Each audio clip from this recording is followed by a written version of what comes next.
তিনটে পরোটা, আনলিমিটেড তরকারি, এক টুকরো পেঁয়াজ, একটা কাঁচা লঙ্কা আর একটা সিদ্ধ ডিম। নাও নাও, মা খাও খাও খাও খাও খাও। দে দে দে, খাবো খাবো খাবো খাবো। খুব টেস্টি, খুব টেস্টি, খুব টেস্টি, খুব টেস্টি, খুব টেস্টি। যা দিয়ে হবে না ট্রেনের টিকিট। নমস্কার বন্ধুরা, কেমন আছেন? আশা করি সবাই ভালো আছেন। আমার নতুন চ্যানেলে সবাইকে স্বাগত। তাহলে আমার কথা শুনেই প্রথমে বুঝতে পারছেন যে আজকে কি হতে চলেছে। আজকে হতে চলেছে সেই রাজুদার সে বিখ্যাত পকেট পরোটা। চলুন কিভাবে বানাই দেখা যাক। প্রথমে তরকারিটাকে করে নেব। আমি যাবো। প্রথমে তরকারিটা করে নেব। কড়াইটা গরম করে কড়াইতে তেল দিয়ে দিলাম। সেই কেসে দিয়ে করব রাজুদার তরকারির মতো। সয়াবিন, ছোলা, মটর সব দিয়ে, বাদাম দিয়ে করব আনলিমিটেড তরকারিটা। চলুন প্রথমে কড়াইতে তেল দিয়ে দিলাম। তেলটা গরম হোক, তারপর সবজিগুলো এবার দিয়ে দেবো সব এক এক করে।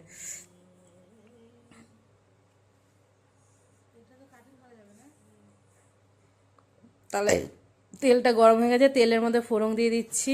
একটু সাদা জিরা, 5 ফোড়ন, শুকনো লঙ্কা, তেজপাতা। এবারে ফোড়নটা একটুখানি সুন্দর গন্ধ ছাড়ুক, ততক্ষণ একটুখানি ভেজে নিই।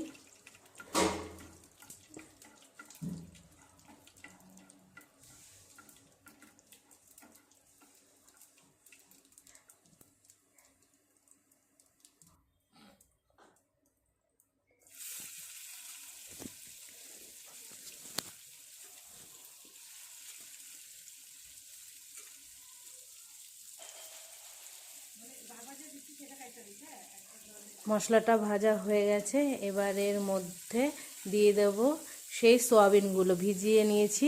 একটু গরম জলে ভিজিয়ে নিয়ে ভালো করে ধুয়ে নিয়েছি তেলের মধ্যে। তাহলে সয়াবিনগুলো দিয়ে সয়াবিনটাকে ভালো করে ভেজে নেব। রাজুদার পরোটা আপনারা খেয়েছেন গিয়ে? আমি খাইনি গিয়ে, তবে দেখেছি। তবে আজকে ইচ্ছে হলো আমি আজকে একটু করি সেই পরোটাটা। আমি একা কেন খাবো, আপনাদের সবার সঙ্গেই মিলেই শেয়ার করে নিচ্ছি কেমন করে করি। দেখা যাক রাজুদার মতো হয় কি না। তা প্রথমে সয়াবিনটাকে ভালো করে গরম জলে ধুয়ে নিয়েছি, নিয়ে তারপর ঠান্ডা জলে ভালো করে ধুয়ে নিলাম। নিয়ে এবার সয়াবিনটাকে একটু সুন্দর করে একটু লাল লাল করে ভাজা করব, তা নাহলে একটা সয়াবিন দেখে ওখানে একটা গন্ধ আসে।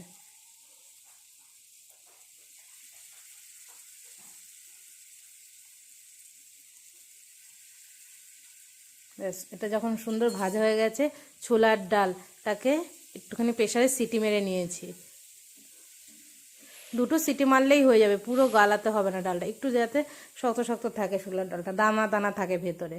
গলে গেলে, একদম গলে গেলে ভালো লাগবে না।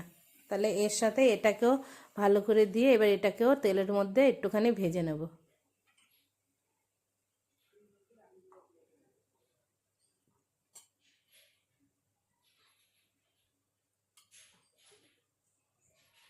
এটা যেই একটু সুন্দর ভাজা হবে, তখন এর মধ্যে ছোট ছোট করে আলু কেটে রেখেছি, সেই আলুগুলো এর সঙ্গে দিয়ে দেবো। এটা আর একটু ভাজা হোক, তারপরে দেবো। এবার এর মধ্যে আলুগুলো দিয়ে দেবো। ছোট ছোট ডুমু ডুমু করেই কাটলে ভালো লাগবে, এরকম করেই কেটে নেবেন আপনারাও।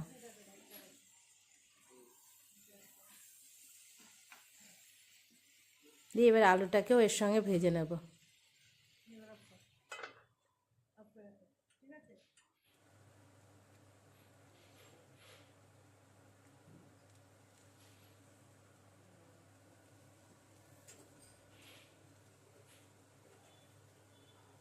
এবার একটু ঢেকে দিই এটাকে। ঢাকনাটা তুলে এর মধ্যে এবার টমেটোগুলোকে ছোট ছোট করে কেটে রেখেছি, ওই আলুর মতো করে ডুমু ডুমু করে এর ভিতরে দিয়ে দেবো। একটা কাঁচা লঙ্কাকে 2 টুকরো করে দিয়ে দিলাম।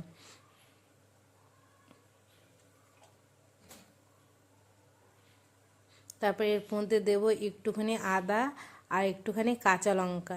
পুরো পেস্ট করে নিই, জাস্ট একটা মিক্সার গ্রাইন্ডারে ঘোরানি দিলেই হয়ে যাবে, মিহি করে বাটার দরকার নেই। তারপর দেবো পরিমাণ মতো হলুদ,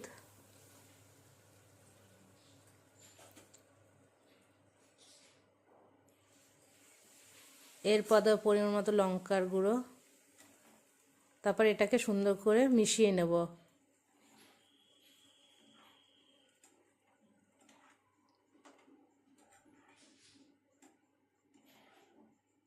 একটু জল দিয়ে দিয়ে একদম শুকনো শুকনো হয়েছে।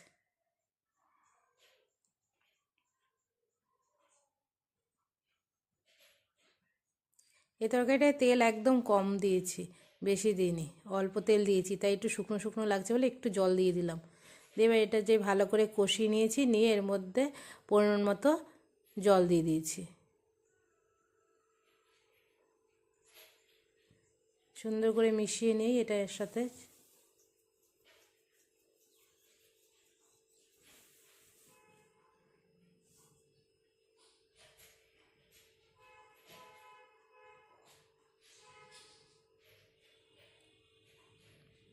ব্যাস, যে মিশিয়ে নিয়েছি, সুন্দর ফুটে উঠেছে।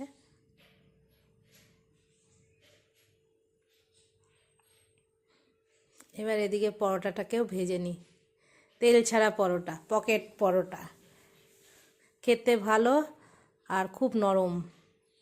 দেখাচ্ছি আপনাকে ভেজে কতটা নরম হয়। আর এদিকে তরকারিটা ওই পাশে ফুটতে থাক।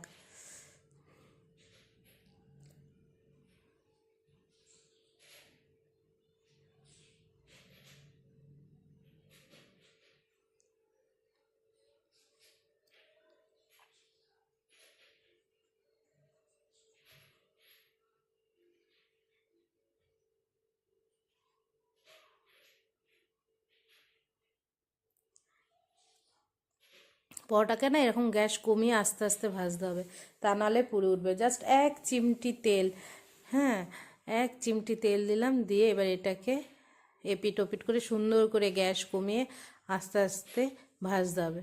গ্যাস বাড়িয়ে ভাজলে না পরোটাটাকে পুড়ে যায়, ভাল লাগবে না, দেখতে সুন্দর লাগবে না।